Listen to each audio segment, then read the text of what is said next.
ഇത് പെട്രോൾ ആണെന്നാണ് പമ്പുകാർ പറയുന്നത്. പക്ഷെ നിങ്ങൾക്ക് ഇതിന്റെ കളർ കണ്ടിട്ട് ഇത് പെട്രോൾ ആണെന്ന് തോന്നുന്നുണ്ടോ? പമ്പിൽ നിന്ന് തന്നെ വാങ്ങിയതാട്ടോ.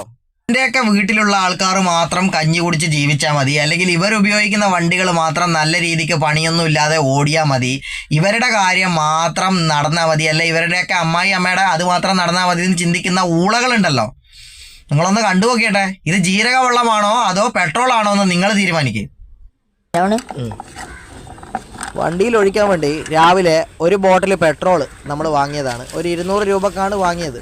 പക്ഷെ വാങ്ങി എത്തിയപ്പോഴാണ് മനസ്സിലാകുന്നത് പെട്രോളിന്റെ കളറും ഇതും തമ്മിൽ നല്ല ഡിഫറൻസ്. ഇപ്പൊ ഒട്ടുമിക്ക ഫ്യൂവൽസും വരുന്നത് ഇങ്ങനെ തന്നെയാണ്. ഇപ്പം ഞാൻ വാങ്ങി കാറിൽ ഫില്ല് ചെയ്യാൻ വേണ്ടി വാങ്ങിയതാണ്. ഇതിൻ്റെ അകത്ത് പെട്രോൾ കുറവായതുകൊണ്ട് വാങ്ങി ഒഴിക്കാൻ വേണ്ടി വാങ്ങിയ ഒരു പെട്രോളാണ് ഈ കാണുന്നത്. നമ്മളെ പണ്ട് നമുക്ക് കിട്ടിക്കൊണ്ടിരിക്കുന്ന പെട്രോളിന് സത്യം പറഞ്ഞാൽ നല്ലൊരു ഓറഞ്ച് കളറാണ്. ഇപ്പം കിട്ടുന്ന പെട്രോൾ എന്ന് പറഞ്ഞാൽ റെഡാണോ അതോ എന്താണ് അതിൻ്റെ കളർ എന്നുള്ളത് തന്നെ നമുക്ക് മനസ്സിലാവാത്ത ഒരു സിറ്റുവേഷനാണ്. കാരണം ഇതിൻ്റെ അകത്ത് എന്താണ് ഇവർ ആഡ് ചെയ്യുന്നത്? ഇപ്പം ജനങ്ങളുടെ ഒരു അവസ്ഥ എന്ന് പറഞ്ഞാൽ 100-ൽ 95% വണ്ടികളും വർക്ക്ഷോപ്പുകളെ സമീപിക്കുന്നത് മിസ്സിങ് കംപ്ലൈൻറ്റോട് കൂടിയാണ്. മിസ്സിങ് എന്ന് വെച്ചാൽ ഫ്യൂവലിൽ വരുന്ന ഏറ്റവും വലിയ പ്രശ്നം അത് തന്നെയാണ് മിസ്സിങ്. അപ്പോൾ മിസ്സിങ്ങിൻ്റെ പ്രശ്നമാണ് ഇപ്പോൾ 99% ജനങ്ങൾ. ഇവരൊക്കെ എന്തിനാണ് ഇവിടെ ഈ സ്ഥാപനം നടത്തുന്നത്?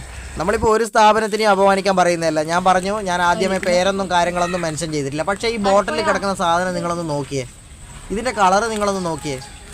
നമ്മൾ കുടിക്കാനെടുക്കുന്ന കരിങ്ങാലി വെള്ളം ഇതിനേക്കാളും ഡീസൻ്റാണ്.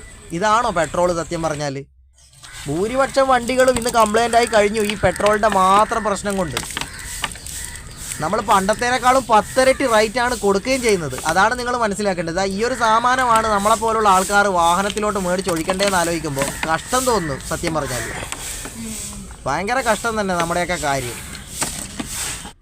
എന്താണ് കർപ്പൂരം വരെയുള്ള സാധനങ്ങളിൽ ഇപ്പൊ മായം തന്നെയാണ് ഗൈസ്. ഒരു രക്ഷയുമില്ല എൻ്റെ സുഹൃത്തുക്കളെ. നമ്മൾ എന്ത് വാങ്ങുന്നോ അതിലൊക്കെ മായം തന്നെയാണ്.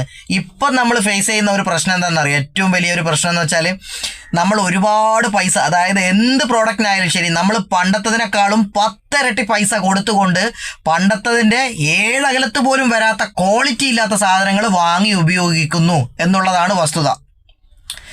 പെട്രോൾ എന്ന് പറഞ്ഞാൽ ഏറ്റവും വലിയൊരു പ്രധാനപ്പെട്ട ഘടകമാണ്. കാരണം വണ്ടി ഉപയോഗിക്കുന്ന ഭൂരിപക്ഷ ആൾക്കാരും, നമ്മളിപ്പോൾ കാറാണെങ്കിൽ പോലും പെട്രോൾ എടുക്കുന്ന ഒരുപാട് ആൾക്കാരുണ്ട്, ഡീസൽ എടുക്കാതെ പെട്രോൾ യൂസ് ചെയ്യുന്ന ആൾക്കാരുണ്ട്. ഞാനിപ്പോൾ പറയുന്നത് ഫ്യുവലിന് മൊത്തത്തിലുള്ള പ്രശ്നമാണ് കേട്ടോ, അല്ലാണ്ട് ഇപ്പോൾ പെട്രോൾ ഡീസൽ ആ ഒരു കമ്പാരിസൺ അല്ല.